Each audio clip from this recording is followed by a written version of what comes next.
She glanced ostentatiously at the watch on her wrist.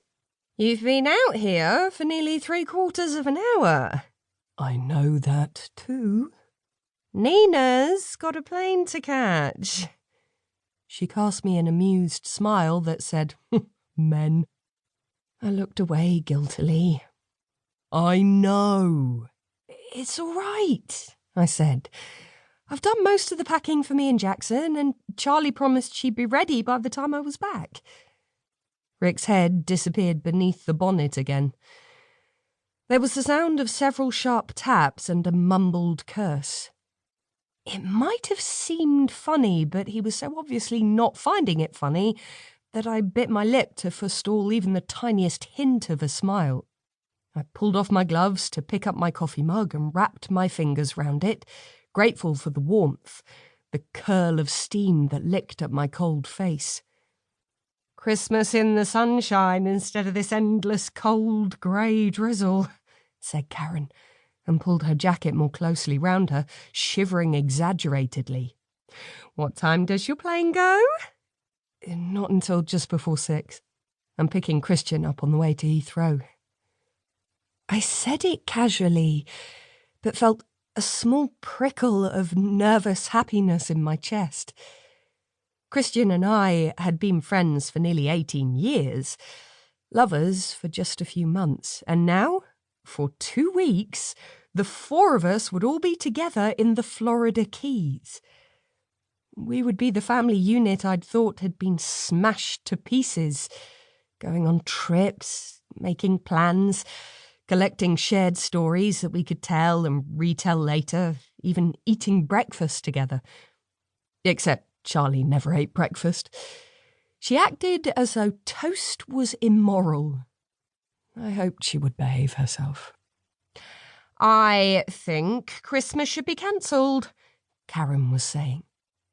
"Eamon has a kind of ideological objection to it anyway, and is always trying to make us celebrate the winter solstice instead.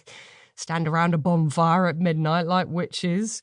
Rick tries to make us play board games and charades and wink murder, even though you can't play wink murder with just 3 people, and she raised her eyebrows at me, I'm the one who drinks too much and burns the turkey." Rick came round to the driver's door, leaned in and turned the key in the ignition. "Right," he said determinedly. There was a hasty splutter, then silence.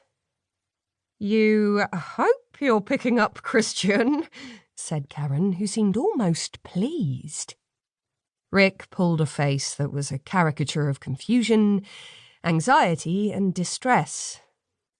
This was what he did in life. He helped people. He fixed things. He was unflappably, charmingly capable. People turned to him, just as I had this morning.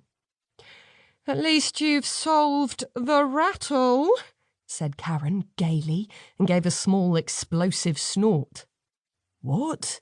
said Rick, with a glance at her that she pretended not to see. "The car won't rattle if you can't switch it on." His face went a scary shade of crimson. He looked at his watch, and I cast a surreptitious glance to it as well. "Shall we just call the garage?" I suggested. "Or the AA? I'm a member." "Well," began Rick, "it might just be—" "Don't be ridiculous," said Karen. "You've got nothing on today. Have you just working on your boat? Though God knows why you want to work on your boat on a day like this, and it's the first day of your holiday. You can't just take Nina's car apart and leave it like that. She's got to get to the—" "I know. How old is this car, anyway?" Rick stared at the rusty little Rover as if it was one of his more hopeless pupils. "About 10 years," I said. "It was already quite old when I got it." Rick gave a grunt as if the car's age was to blame for the situation. "Can't you work backwards?" said Karen.